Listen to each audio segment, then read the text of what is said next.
Hey everyone, this is Evgeny, and today we start a new series of videos. We are talking about LangSmith.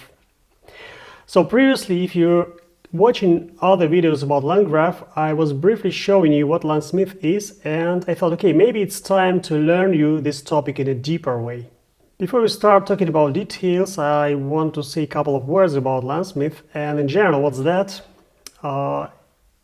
You may saw it already, right? I showed it to you in our LangGraph series, and you might have the idea that this is a tool for watching your application if you build it on LangChain or LangGraph, but this is not entirely true. This is kind of global tool which you can use to watch, to monitor your AI application. It doesn't matter if you are using LangGraph or LangChain. It could be just plain AI application. I know it sounds silly these days, like plain AI application, but still you can use LangSmith with that.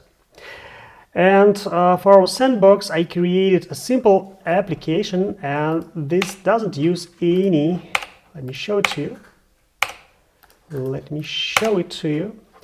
Doesn't use any libraries. It makes direct calls to OpenAI, and this is kind of RAG tool. So what's the idea behind that? We have a question, and we have our RAG retriever kind of node, but this is not a node, this is just a step. And we are using vector database, so we fetched previously some materials from developer.mozilla.org, and we are trying to answer users' question on the second step using the RAG data that we get previously.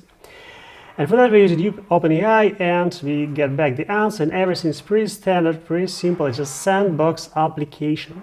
Okay? And this is what we have here, and let me quickly go through it. So we have a retriever, and this is our retriever Python and get vector DB retriever. I will take a look at that later. And what do we have here? Probably let's go from the end, right? We have this ask web dev question. So first what happens, we fetch the documents from our RAG system, and here we're using get retriever from retriever Python, and we invoke it, and we get all the documents which relate to the question user asked. And then having the list of documents, we generating the answer, having the question docs. So what's happening here, we are just creating a normal prompt, right? It's here, you can see we have a system message, which is a system prompt we saw previously, and then we have a second message, the one from user, a human message kind of. And here we are generating the context, and we have a question. And then we're asking the LLM to reply.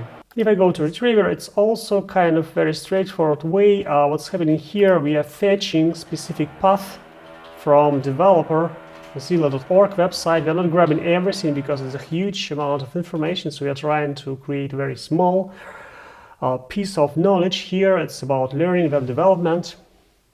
Right, and the first time it caches the documents in the form of Apache Parquet file in your temporary directory, and then it reuses it next calls. So the first time it takes a while, like 30 seconds, minute maybe, based on your machine, but then it's pretty fast. It just grabs the files from the temporary directory and uses it. And here we have the application, so let me just compile it, kind of, right? And we have a question, which code editor are best for beginners? And I run my application. There is an API call to OpenAI, and we do have a reply back. So for beginners, it's a Visual Studio Code. Everything is fine, right? But what's the problem here? We don't know the details. What's happening under the hood? How long would it take? Are there any bottlenecks, like crucial parts maybe failing? It's not clear what's happening there. And for that, we are going to reuse LangSmith to check actually what's inside. And before we dive into LangSmith, let me tell you a couple of words about the primitives, so you understand what we are talking about. And if I take our previous example, then you should learn some words. It's a project, trace, and runs. And project is a way of organizing your information in LangSmith. And basically, you should take project as a single application. Like you can do whatever you want under the project, but general, like best case scenario would be that you have project per app or app per project, right? It's clear. This is our web dev RAG bot. It's a project we are going to work on. Next thing, you need to understand every iteration from question to retrieving the documents to answering via OpenAI and to answering you back is a trace. It's kind of a flow, right? And every time you communicate with your application, you have this flow. So this flow is named as trace. So the first question is trace 1, the second question is trace 2, right? And inside the trace, you have different runs. So here we can see that every step as a separated run happens. So these are the basic primitives of LangSmith, and you need to keep in mind that while you're working with LangSmith. Okay, so let's give it a try, make our feet wet somehow, right, and see what's LangSmith and how it can help us. I'm going to copy paste my whole application from here, and we are going to work on it. So we have the whole application here, and then we have the execution part with the question. So let's create it here. So which way you want or you can introduce the LangSmith? First of all, you have to import several important keys for your project, and I would recommend you create this .environment file. I have it already in my project, and basically you have to have a LangChain API key. And this one you can obtain on the website, and it's for free. You can use this one as well if you want, but it will not work because this is just a random one I generated to demonstrate you how it looks like. Then we need to define the LangChain tracing to version 2 because we do have already some legacy and we don't want to have it, so we are asking for the latest. And you need to define your LangChain project, and I'm defining it as LangChain introduction. And again, project is this kind of your application here, right? You saw it already. So I'm importing this one. I do have the keys defined in the context, and now it's a good question. How should I invoke or introduce here the LangSmith? And the easiest way would be to use the annotation traceable, and this is pretty simple. Let me just type it.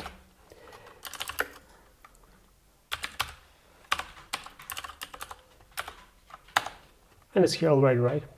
And then what you should do, you should mark all your functions. Let's mark those with this traceable.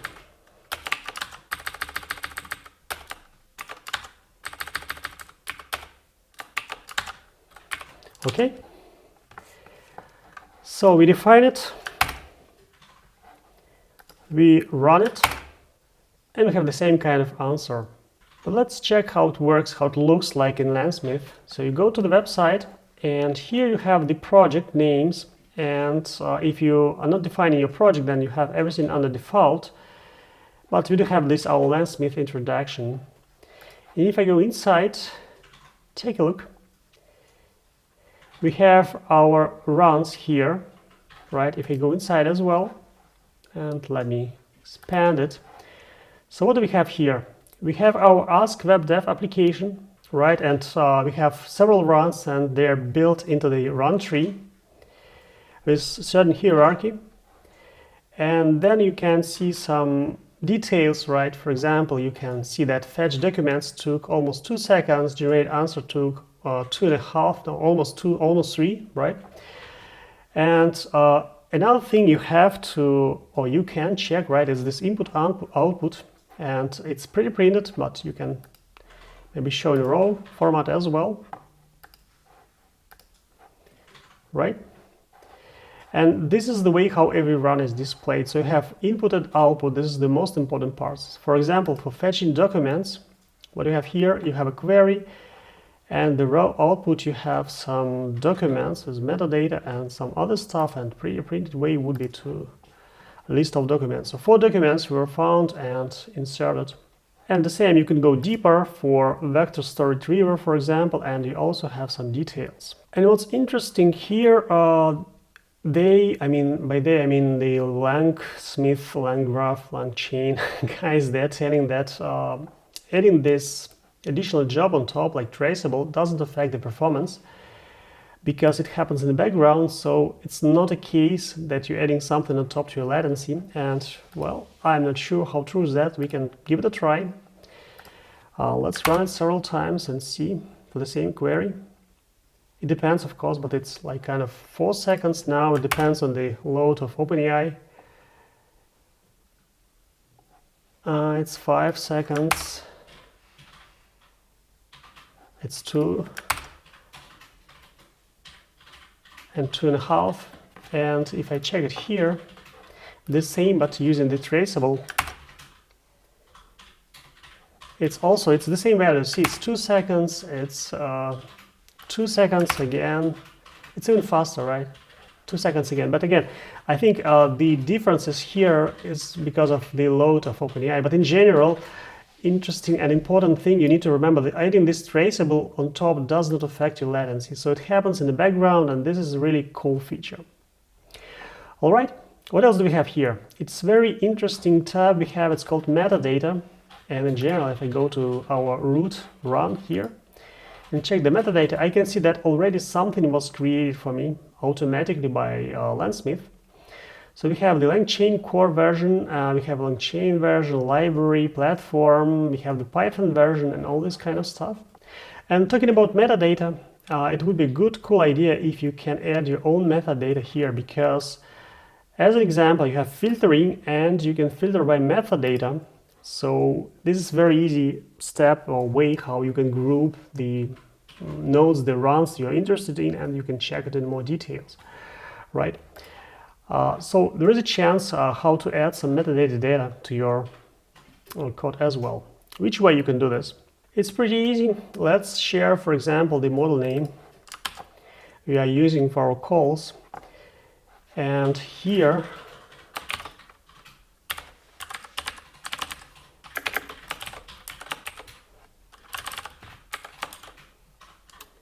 like we can do like this. So we're sharing the model name and the version of our app.